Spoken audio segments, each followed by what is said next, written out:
Heto na po ang 5 na unang nag-comment at 5 napili ko. Comment lang po kayo at kahit hindi kayo una baka mapili ko kayo sa shoutout. At ito na ang una na si Lodi Luperegram Mutya, Lodi Bien Tyrone, Lodi Joey Tabura, Lodi Abdul Ariba, Lodi Claire Galvez, Lodi Martin Esler, Lodi Imac, Lodi Jason Gadaro, Lodi Junel Martinez, Lodi Aldrin Carpa.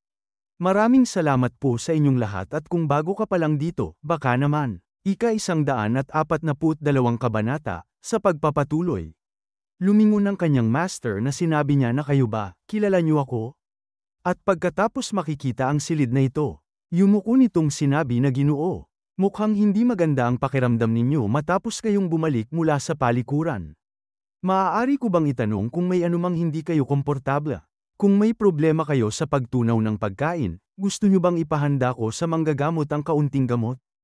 Hawak ang alak na nakahiga pumaypay siya ng kamay na sinabi na ayos lang ako. Kaya matulog ka na lang. Tumungga ito ng alak habang nakatingin sa papaalis na lalaki. At naalala ang sinabi nito na siguro nagkamali lang ako ng tao. Ang aura mo kasi ay sobrang kapareho ng isang kakilala ko. Dagdag pa ng mga ito na buti na lang at nagkamali tayo ng tao. Malinis ang palso't bukong-bukong ng matandang yon. Bukod pa roon, namumuhay na siya ng tahimik sa bundok kaya imposibleng magkita kami sa ganitong lugar. Dagdag pa ng isa na yan nga ang sinasabi ko. Ayokong bugbugin na naman tayo ng matandang yon dahil gusto raw niyang makita ang mga disipulong ipinadala niya sa Kangho. Napalingon nito na mahinang sinabi sa mga ito na oho, kayo ha. Bantayan ninyo ang mga salita ninyo. Nakalimutan nyo na ba na bawal sa ating escort agency na pag-usapan ang anumang bagay na may kinalaman sa kanya? At pagkatapos sumuntok ito sa palad tanda ng paggalang na sinabi na patawarin ninyo kami sa aming pagkukulang. Saka, paumanhin po, balik sa master ni Ryu na hinagis ang bote ng alak sa ere na malalim itong nag-iisip. At sinabi niya habang umiikot ang bote papunta sa lamesa na ang kakaiba naman. Imposible na palalampasin ng mga babae ang batang iyon na kumilos ng basta-basta lang. Tumayo ang bote sa lamesa na sinabi pa na at wala ring sino man ang kasing maingay ng batang iyon sa paligid ng bahay ko. Naalala si Ryo na sinabi sa kanya na buwisit, nalaman mo na pala na ako ay isang henyo ngayon. Master, hindi ba sobra yan? Dahil ako ang pinakamagandang lalaki sa buong mundo, Terra, bumili tayo ng karne, Master. At pagkatapos ay humiga ito sa kama na tumalikod na sinabi pa na bakit ko biglang naisip ang walang kwentang batang yun? Na makikita itong nakatalikod na nakahigang tahimik. Makikita ang bote ng alak na sinabi pa niya na mukhang kailangan kong maglakad-lakad pagbalik ko. At lumipat ang eksena sa mga naglalakad na ito. At pagkatapos ay kumatok ito. Tahimik na sumilip si Junho sa bintana habang nakatingin lang si Hyorong. Sinabi ni Junho na tulog na ba siya? Sa tingin ko, dapat bumalik na lang tayo sa kwarto natin. Tumugon sa kanya si Hyorong na sayang.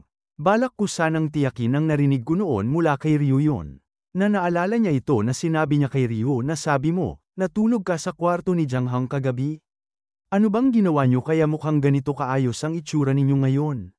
Masayang tumugon siya na wala naman masyado. Mukhang marami siyang mamahaling merienda sa kwarto niya. Natakot ako na magkasakit ang tiyan niya kung siya lang ang kakain ng lahat sa gabi. Kaya tinulungan ko siya ng kaunti. Balik sa kanya na may seryosong mukhang sinabi na sige, balik tayo ulit bukas. Dapat tulungan din natin siya sa kanyang problema sa pagtunaw. Tumugon si Junho na talaga ba? Hindi ba siya magagalit kung gigisingin natin siya? Lumingon si Hyorong na sinabi niya na haha, ganoon ba sa tingin mo? At pagkatapos sinabi niya sa isip na hindi yata natutulog si Janghang, sa tingin ko wala pa siya sa kwarto niya. Seryoso, habang nakikita ko siya, lalo lang akong nagiging curious tungkol sa kanya. Dapat ba akong humingi ng impormasyon tungkol sa 25 anyos na si Janghong sa susunod? Curious ako kung ano ang magiging sagot kung siya ay mula sa panig namin. Mula sa kwartong ito may mga sumisigaw na pinuno ng squad. Palagi kaming naniwala sa inyo. Maluha-luha pang sinigaw ng mga ito na ang pinuno ng squad ang liwanag na nagbibigay ng anino sa aming shadowless squad. Ang aming pag-asa, ang sagisag mismo ng karisma. Nag-post pa ang mga ito na sinigaw na squad leader, nirerespeto ka namin. Mananatili kaming tapat sa iyo magpakailanman. Dalaang napanalunan na pahawak sa ulo si Tito Jiang, na sinabi sa mga ito na ho, sobra-sobra ang ingay ng lahat. Kahit hindi kayo mag-ingay, ipamamahagi ko ito ng patas at babalikan ang ating pondo para sa emergency, kaya gawin nyo lang ang trabaho nyo. Isang tao ang lumapit sa kanya na sinabi na buti nandito ka, kasi kakausap lang namin sa Whitestone. Binasa ni Tito Jiang ang ulat na sinabi na dumating ito ng mas mabilis kaysa sa inaasahan ko. Nagulat siya nang may mabasa na napasabi na libingan. Sinabi pa sa ulat na makikita ang espiya sa bahay ng kanyang master na bilang resulta ng masusing paghahanap sa tirahan ng nasasakdal, walang natagpo ang espesyal na detalye gaya ng pinagmulan, manual sa sining martial, o mga espesyal na sandata ng sekta. Gayunpaman, dahil isinasaalang-alang ang posibilidad ng nakatagong puwang, ang masusing pagsusuri sa lugar noong ikalawang araw ay nagbunyag ng ilang libingan.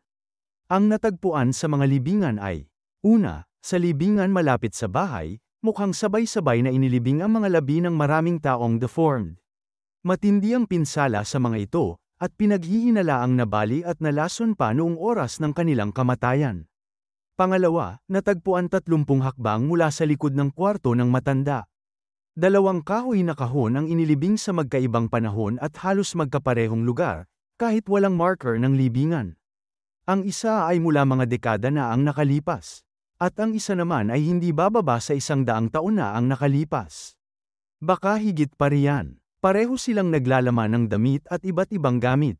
Batay sa laki ng mga damit at laman ng bawat kahon, mukhang naglalaman ang bawat isa ng bakas ng buhay. Sa madaling salita, pinaghihinalaang ang bawat kahoy na kahon ay inilibing kasama ang mga memento. At parehong mukhang ginagamit ng lalaking wala pang 18 taong gulang. Pangatlo, nakakita kami ng isang bagay na inilibing sa likod ng gamit ng disipulo, na karaniwang iniiwan sa kwarto na pinaniniwala ang walang laman ng matanda. Ito rin ay isang maliit na kahoy na kahon na pinaghihinalaang lihim na inilibing sa loob ng 1 dekada nang walang marker ng libingan. Natagpuan ang mga gamit ng isang babae sa loob. Pinaghihinalaang pag-aari ito ng nasasakdal sa investigasyon. At siya ay isang bata na hindi pa umaabot ng 15 taong gulang. Sa pinakamarami, bukod pa rito, habang ang mga gamit ng lalaking disipulo na matagal nang nawawala ay nananatiling nakakalat sa iba't ibang lugar, walang anumang palatandaan ng pag-iral ng nasasakdal sa investigasyon ang natagpuan, at wala rin kahit isang liham na maaaring ipinadala o natanggap mula sa nasasakdal sa investigasyon. Nakatingin si Tito Jiang sa mensahe na sinabi niya sa isip na anong meron sa lahat ng mga labi at mga alaala na yun. Ano bang nangyari doon? Naiisip pa niya ito na sinabi pa sa kanyang sarili na ngayon ko lang naalala, tungkol doon sa mga labi ng mga taong nabali at nalason. May nakasaad na ang pamilyang Tang ang siyang naglibing sa mga biktimang tinamaan ng laso ng imugi. Maliban doon, kahit sabihin pa na ang mga alaala o gamit na natagpuan ay hindi mula pa 100 taon ang nakalipas, sino ba talaga ang matandang yun? Kahit saan mo tingnan, mukhang pagmamay-ari ng mga alagad niya o ng mga kapwa niya kasamahan sa sekta ang mga yun. May nangyaring kakaiba ba roon, o baka siya mismo ang may kagagawan? Sa madaling sabi, maayos na inilibing ang mga gamit ni Yonbi, pero wala man lang natagpo ang kahit isang liham, Naalala pa niya ito nang kumuha siya ng tinapay na sinabi na kaya sinasabi mong dapat nating ilayo ang dalagang si Yenbi mula sa taong yun nang hindi siya pinapatay o sinasaktan. At higit pa riyan, dapat nating gawin ang lahat ng ito nang hindi nalalaman ng taong yun. Sumagot si Namgang Jin na oo. Ang pinakamahalaga ay huwag kailanman malaman ng dalagang yun. Ang dalagang yun ang nag-abot ng malaking tulong sa aking binibini at siya ang nag-iisang kaibigan nito noong pagkabata. Kaya kapag nalaman niya, hindi niya kami mapapatawad. Makikita ang mukha ni Namgang Jin na sinabi pa niya na isa siyang pambihirang bata noon, at ngayon ay mas mahirap pa siyang harapin. Pero gawin mo pa rin ang makakaya mo para pigilan siya. Ito ay isang usapin na maaaring yumanig hindi lamang sa pamilya ng pinuno ng alyansa, kundi sa buong Meriam. At pagkatapos sinabi ni Tito Jiang sa anumang kaso, mukhang isang malagkit na sitwasyon ang nawala.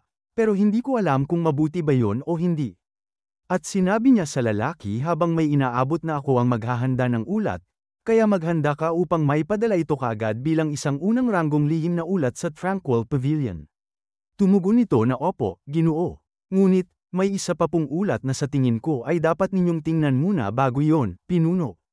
Inaabot niya ito kay Tito Jiang na sinabi na hindi ko sa tingin kailangang asikasuhin ito agad dahil ito ay isang ulat na pang-ikaapat na ranggo. Ngunit may maselang bahagi rito dahil ito ay may kinalaman sa Gentle Wind Group na si Madei.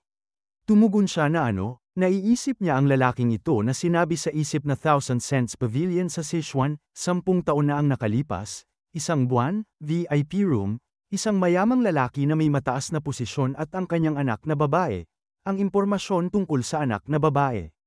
Ano ba ito? Hindi ba ito tungkol sa prinsesa? Bakit sa lahat ng bagay, yung mukhang hito na hayop na yun ang nag-iimbestiga tungkol dito?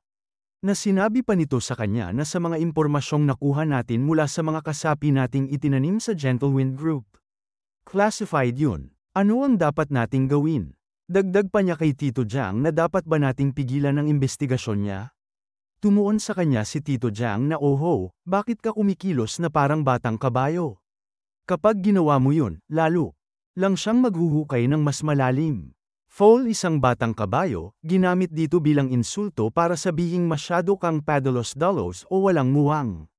Dagdag pa niya na makikita ito na siya ay anak ng isang pamilyang mangangalakal, pero tumakas siya dahil sa pagkabagsak ng kanilang negosyo. May mga bulong-bulungan na patay na raw siya, pero wala talagang nakakaalam ng sigurado. Maaari nating tapusin ang investigasyon niya gamit ang ganitong kasimpleng impormasyon, hindi ba? Habang mas pinaghihirapan niyang maghanap ng mga detalye, mas paniniwalaan niya ito, kaya gumawa kayo ng isang magandang kwento at ikalat ng maayos ang mga bakas. Tumugon ito na okay po sir. Sinabi pa sa kanya ni Tito Jiang na tumingin sa gilid na at alamin kung sino ang nagpagawa nito. Kahit ano pa ang itsura niya, mas pinangangalagaan ng hito na yan ang impormasyon ng kanyang kliyente kaysa sa kanyang sariling buhay, kaya imbestigahan ninyo ito ng lihim. Siguraduhing alamin kung ano ang sinusubukan niyang hukayin at iulat agad sa akin. At sumapit na ang umaga, na makikita ang gusaling ito, kung saan kumukuha si Ryu ng pagkain. Biglang isang chopstick ang pumigil sa kanya, na ito ay pinagtatakahan naman niya. Sinabi sa kanya ni Sword Saint Husakhanan ako, sinusubukan mo bang pulutin ang parehong bagay na pinulot ko? Dagdag pa niya habang makikita ang dalawang Sword Saint na anong gagawin natin tungkol dito? Bata, gusto mo bang makipagpustahan? At dito na po nagtatapos ang ika-142 kabanata.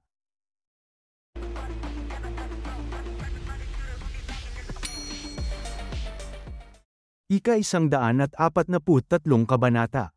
Sa pagpapatuloy, ngumisi si Sword Saint na sinabi sa kanya na bata, gusto mo bang makipagpustahan? Kung makakalusot ka sa akin at makakain ka man lang ng isang pirasong karne, panalo ka. Madali lang, di ba? Napangiwi ng mukha si Ryo na sinabing nagtataka na teka, bakit ko naman kailangang gawin yun? Dagdag pa niya na itinuro ang pagkain na tumingin sa gilid na sinabi na dumating ako rito para sa isang masaganang piging, pero grabe naman kayo. Tahimik lang na kumukuha ng pagkain si Sword Saint Jiangqian Moyong habang sinabi pa ni Ryo na hindi ba't kinuha na agad ng taong yun ang pinakamasarap na pagkain at nilagay sa sarili niyang mangkok bago pa man magsimula ang kainan. Dagdag pa niya na makikita si Sword Empress na si Oksong Li na at yung taong yun pa ang kumain ng mas mabilis kaysa sa pag-inom niya. Sinabi pa niya na makikita na mabilis na nuubos ang pagkain na at gusto mo pang makipagpaligsahan gamit lang ang mga chopstick natin habang nauubos na ang pagkain sa harap natin na parang naglaho sa hangin. Malakas na tumawa si Sword Saint Husakha na sinabi na kaya sinasabi mong tatanggihan mo ang alok ng Blade Saint? Hangal kang bata ka. Madadagdagan naman ang pagkain kung kulang pa. At ganyan talaga ang ugali ng dalawang yan. Dagdag pa niya na makikita si Sword Saint Jiangqian Moyong na ang Sword Saint ay isa sa mga taong mas pipiliing mamatay kaysa hayaang makisalo ang isang estranghero ng kanyang chopstick sa iisang plato. Na sinabi nito na mas gusto ko lang talaga ang isang bagay na malinis. Sinabi pa nito na tungkol naman sa Sword Empress. Aba, kung ikukumpara sa dati niyang sarili, hindi nga siya gaanong kumakain ngayon. Sinabi pa niya na Sword Empress, bakit parang wala kang gana kumain ngayon? Naglabas ng enerhiya si Sword Saint Husakha na sinabi pa na sa kahit anong kaso, huwag mo na silang intindihin. Halika, tayong dalawa na lang ang magpustahan. Sinabi pa niya habang pinigilan niya ang Chopstick ni Ryung sinabi na ang matatalo ay kailangang sumagot ng isang tanong mula sa nanalo. Ano sa tingin mo, bata? Ganun din ang nararamdaman mo, di ba? Sumagot sa kanya si Ryung nagtataka na wala naman akong tanong para sa inyo, nakatatanda. Hindi ko maramdaman ang pareho kung wala naman akong gustong malaman. Nagulat sa naging sagot ni Ryo sa kanya. At sinabi na ano, tanga ka ba? Hindi mo ba alam na espesyal na pagtrato na to? Pagkakataon mo na tong hingin na turuan kita ng martial arts. Siyempre, mahirap manalo, pero sino ba naman ang nakakaalam? Baka pagbigyan pa kita. Sinabi sa kanya ni Ryu habang patuloy sa pagpigil ng chopstick si Sword Saint sa kanya na hindi naman talaga ako interesado sa martial arts mo, Elder. Saka, yung magdikit pa tayo ng chopsticks. Medyo hindi kasi malinis yun. Tumugon ito sa kanya na ano. Nagsisinungaling ka. Hindi ako makapaniwalang susubukan mong umatras dahil lang sa ganong katawa-tawang dahilan. Ganyan ba ang sasabihin ng lalaking nanalo sa huling laban? Napataas naman ang ulo sa Sword Saint Yang Chien Moyong na sinabi na Blade Saint. Sa palagay ko, mukhang may ibang gusto ang munting Divine Saint natin. Paano kung pakinggan mo muna kung ano ang sasabihin niya? Tumugon ito habang tinawag ni Sword Empress ang taga-silbi na ha. May isang bagay pa palang mas gusto ng opisyal mula sa academy kaysa sa martial arts. Bata, ano bang gusto mo? Tumugon siya na well. Ngumiti siya at sinabi na maganda sana kung may mga bagay na makakapagpayaman sa buhay ko o makakatulong sa pangangalaga ng katawan ko, pero may nagsabi sa akin nito. Na naalala niya ito na sinabi ni Tito Jiang na tingnan mo. Karangalan para sa isang ordinaryong opisyal na naroroon, pero kung magkamali ka kahit kaunti, magiging anibersaryo ng pagkamatay mo ang araw na ito. Kung gusto mong mabuhay, pigain mo ang lahat ng lakas na meron ka. Pati na ang mga natira mula sa iyong nakaraang buhay. Maging magalang, at palaging piliin ang iyong mga sagot sa pagitan ng oo, patawad, at salamat. Dagdag pa sa kanya ni Hyorong na tama yun. Dahil ang tatlong Heavenly Saints ay mga nilalang na nasa rurok ng lakas. Higit pa sa kasalukuyang alliance leader ng White Path. At karapat-dapat silang igalang. Bagaman tila kalmado sila tulad ng mga ermitanyong Taoist at bihirang makialam sa Meriam, kapag napasama ka sa paningin nila, tiyak na daragsa ang kanilang mga tagasunod para patayin ka. Ryu yun, kaya pakiusap, bumalik ka ng buhay at may dalang masasarap na pagkain. Tumugon sa kanila si Ryu na ganun ba? Balik sa kanya na masayang sinabi na sabi nila, kayo raw mga elder ang pinakamataas na tao sa Meriam, kaya lahat ay kailangang makinig sa inyo. Kung ganun ang kaso, sigurado akong kaya ninyong kumuha ng kahit isang token para sa akin mula sa Heavenly Martial Academy, tama po ba? Narinig ko na nagbibigay daw sila ng 3 horses token sa mga opisyal na nasa 3 taon o mas matanda pa, pati sa mga leader at vice leader ng mga squad. Pinapayagan nitong makalabas ng hanggang 3 tao ng malaya, hanggang 3 beses bawat buwan. Hindi naman makapaniwala si Sword Saint Husk na sinabi sa kanya na ano. Mukhang kaya naman naming kumuha ng isa para sa'yo. Pero gusto mo lang tumaya para lang sa ganyang bagay? Humigop ng tsa si Sword Saint Moyong na sinabi niya na mukhang kailangan mo talagang lumabas ng academy ng mabilisan. Sumagot sa kanya si Ryo na hindi ito dahil nagmamadali ako o kung ano paman. Pero kamakailan ay may nakuha akong kaunting dagdag na pera at mahahalagang bagay. Nakakagulat, madaling mapasok ng mga estranghero ang dorm, at pinakamainam na gamitin ang pera kapag ini-invest ito. Dumating na ang mga pagkain na may gulat sa mukha si Sword Saint Husak na sinabi na ha. Ang tunog mo ay parang isa ka sa grupo ng mga mangangalakal. Hinain ang mga pagkain sa lamesa na sinabi pa niya na sige, naiintindihan ko na, dahil naihanda na muli ang pagkain, magmadali na tayo at simulan ang pastahan bago muling maubos iyon ng Sword Empress, na makikita na hinanda na nito ang kanyang chopstick na nakatingin sa pagkain. Ngumiti si Ryo na sinabi niya na naiintindihan ko. Tumugon si Sword Saint Husak na magaling. Ngayon, subukan mong tipunin ang lahat ng lakas mo. Habang may napansin naman si Sword Saint Moyong na nalaglag na bagay sa kanyang gilid. Ito pala ay ang pulse heiress ni Ryo na bumaon sa sahig sa bigat habang sinabi pa ni Sword Saint Husak na subukan mong makuha kahit isang piraso ng karne mula sa akin. Inalis din ni Ryo ang isang pulse heiress sa kanyang braso na sinabi pa na huwag kang umatras sa sinabi mo. Elder, tumawa ito habang naglabas ng enerhiya sa kanya hawak ang chopstick na sinabing tumatawa na kung magyayabang ka, sige na nga, labanan na tayo. na mabilis lang na ginalaw ni Ryu ang kanyang kamay. Makikita ang mga mata nito na may hindi makapaniwala, na mapapakinggan ang mga tunog ng kanilang chopstick, at isang peraso ng karne ang lumipad sa ere. At pagkatapos makikita ang Tranquil Pavilion, binabasa ng leader ng alyansa ang ulat sa kanya na sinabi nito na hindi ganun kadaling mamatay ang batang yun. Dagdag pa niya na ano ang opinyon mo rito. Sumagot sa kanya si Namgang Jin na naiisip si Yeonbi na kahit na pambihira ang batang yun, maliban sa kamatayan, wala akong makitang dahilan para ilibing ang kanyang mga damit at ari-arian ng ganoon. Nilukot ng leader ng alyansa ang papel na sinabi pa nito na at kung isa sa alang-alang na halos pareho ang laki ng mga damit na naiwan at ang oras ng paglibing. Oo, sa tingin ko, hindi pa matagal mula nang umalis tayo mula roon. Naiisip niya ito na sinabi pa ni Yeonbi na hindi ko mapapayagang makapasok si Rin dahil may sitwasyon akong hindi ko kontrolado sa ngayon. Sinabi naman ng leader ng alyansa na hindi nakapagtataka, pati ang manggagamot ay tumanggi na papasukin si Yeren. Hindi ko man lang alam na ganoon pala siya magmamalasakit kay Yeren kahit na namamatay na siya. Nakakahiya, isipin mo na ang anak ko lang pala ang inisip ko at hindi ko siya naintindihan. Sinabi naman ni Namgang Jin na ano ang gagawin natin tungkol sa kasunod na investigasyon at sa matandang yon. Dagdag pa niya habang napahawak sa balbas ang alliance leader na ngayon na ganito na ang nangyari, sa tingin ko maaari na tayong maging direkta at magtanong sa matandang yon. Siguro tungkol sa pagkamatay ng batang yon, o ang may-ari ng mga memorabilia na natagpuan sa lugar. Dagdag pa niya na makikita si Gangsang na sulit na imbestigahan kung siya ba ang nagturo sa Red Vermilion Squad noong isang araw. Naalala ko ang narinig ko kina Sang Yi at Sansan pagkatapos ng training camp ng Red Vermilion Squad. Na sinabi sa kanya nito na paumanhin, ang isa pang disipulo ng matanda. Wala pa akong nakikita kahit sino. Kung iisipin, narinig ko pala na mayroon siyang talagang pambihirang disipulo. Sinabi naman ni Sansan na naiinis na hindi ko alam ang tungkol sa iba, pero sigurado akong wala pang naging disipulong babae. Kahit ang mga babaeng miyembro ng Red Vermilion Squad ay pumunta roon at nalasap ang impyerno. Paano makakaligtas ang isang normal na babae sa ilalim ng magaspang na taong yun? Mamamatay siya sa loob ng 3 araw. Ang matinding magaspang na lalaking yun ay tiyak na hindi isang taong nagpalaki ng disipulong babae kailanman.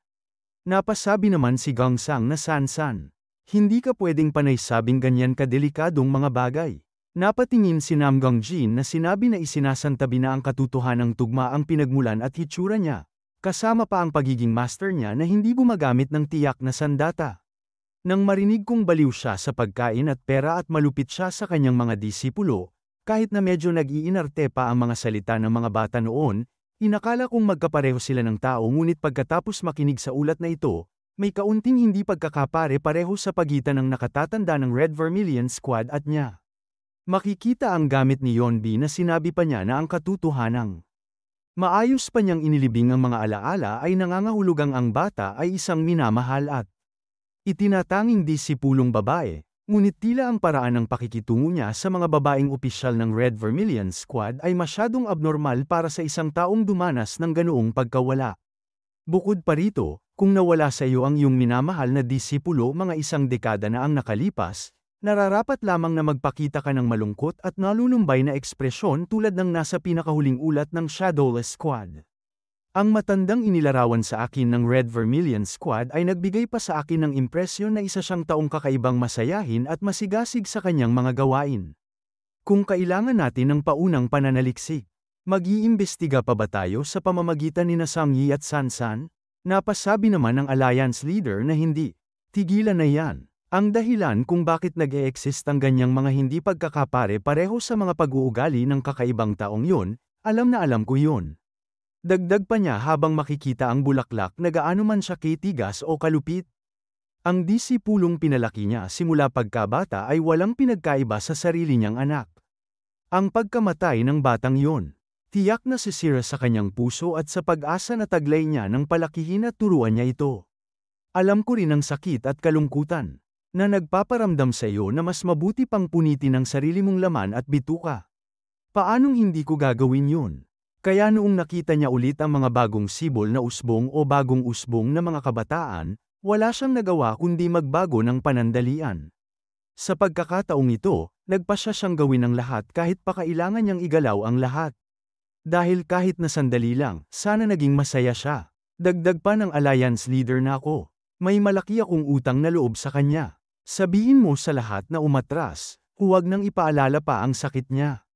At, tungkol kay Yeron, ako na ang magdedesisyon kung sasabihin ba natin sa kanya o hindi. At dito na po nagtatapos ang ika-143 kabanata.